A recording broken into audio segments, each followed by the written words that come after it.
Halo semua, kembali lagi di GP Media Channel bersama Kak Hafiz. Pada kesempatan kali ini kita kembali akan membahas soal prediksi SNBT 2024 untuk materi pengetahuan dan pemahaman umum.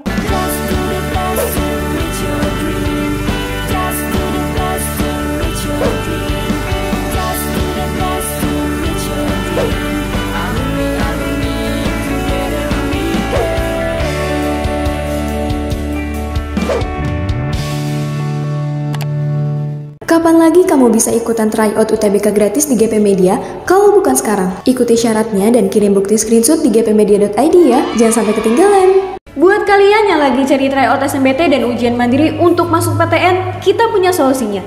GP Media menyediakan tryout SNBT dan ujian mandiri untuk beberapa PTN ternama di Indonesia. Mulai dari harga 10.000, kalian sudah dapat ribuan soal prediksi, video pembahasan, dan ada kelas online juga loh.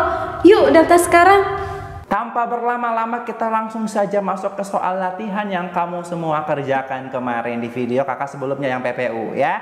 Coba kamu ingat-ingat lagi, atau kalau misalkan belum tahu soalnya yang mana, kamu kembali di video sebelumnya ya, yang PPU sebelumnya, dan kemudian cek di sana ada soal latihan. Nah, itu kamu jawabannya akan kita bahas sekarang ya. Kalau yang udah mengerjakan silakan konfirmasi jawabannya di sini. Kalau yang belum coba dijawab dulu ya sebelum kita bahas bareng-bareng. Oke? Langsung saja kita bahas untuk soal yang pertama. Kata mereka pada kalimat, oh ini maksudnya pada ya, bukan ada ya. Pada kalimat 5 merujuk pada, oke, mana kalimat 5? Coba kita cek di sini kalimat yang kelima. Mereka belajar berinteraksi. Oke, di sini mereka ya. Untuk mengetahui rujukannya itu ya kita harus baca kalimat sebelumnya ya. Dalam era di mana teknologi mendominasi, memanfaatkan media digital juga mempersiapkan siswa ya. Siswa berarti ya, kita lagi ngomongin siswa ya. Memanfaatkan media digital juga mempersiapkan siswa untuk tantangan di dunia nyata. Mereka belajar berinteraksi, jelas berarti ya. Mereka di sini maksudnya adalah siswa ya, karena yang cocok untuk padanan kata belajar itu ya siswa ya.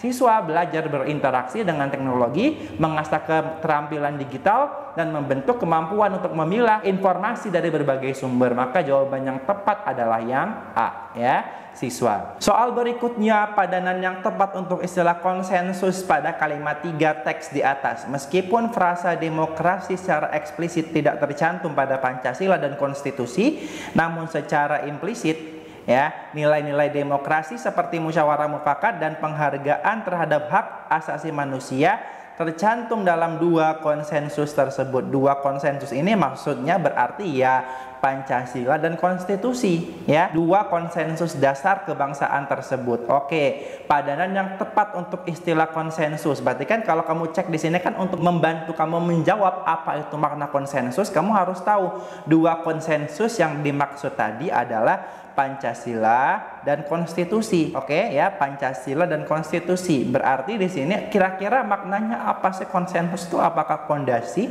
apakah akar, apakah kesepakatan, ataukah nilai atau tujuan padanan yang tepat? Nah, tapi kamu di sini jangan sampai terjebak ya, karena istilah konsensus sendiri itu lebih mengarah ya kepada sesuatu yang bersifat kesepakatan bersama ya, kesepakatan bersama ya, yang diambil bersama-sama ya, baik itu Pancasila maupun konstitusi kan itu kan dirumuskan bersama-sama ya, disepakati bersama-sama, sehingga jawaban yang tepat itu adalah kesepakatan. Oke, kamu boleh coba cek juga di KBBI kira-kira makna dari konsensus itu apa, nah gitu ya, sehingga kamu bisa menyimpulkan bahwasanya padanan yang tepat itu adalah kesepakatan. Oke? Soal berikutnya, hubungan antara kalimat 3 dan 2 pada teks di atas. Kalimat 3, meskipun, oh kamu langsung tahu nih harusnya ya, harusnya meskipun frasa demokrasi secara eksplisit tidak tercantum pada Pancasila dan konstitusi, namun ada double lagi, ini ada dua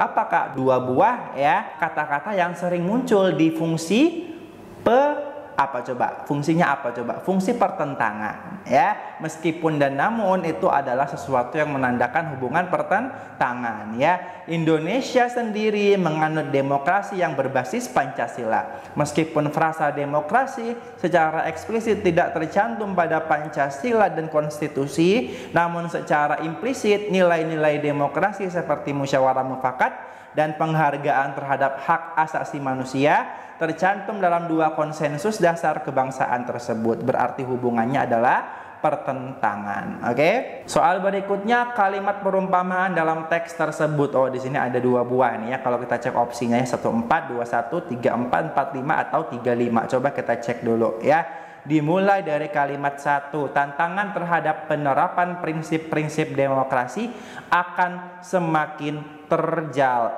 Kata terjal di sini kan tidak familiar kalau kita gunakan untuk kata demokrasi yang terjal gitu ya, atau penerapan prinsip-prinsip demokrasi yang terjal ya.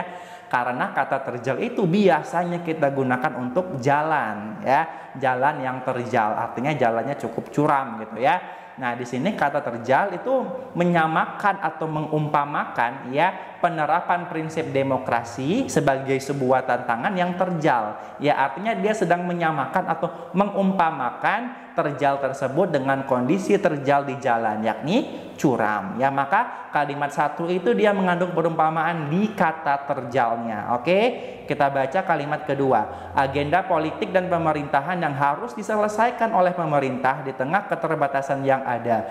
Yang paling krusial, ini nomor 2 nggak ada sepertinya ya. Yang nomor 3, yang paling krusial tentu saja agenda pemilu 2024 yang meliputi pilpres dan pileg yang akan diselenggarakan secara serentak.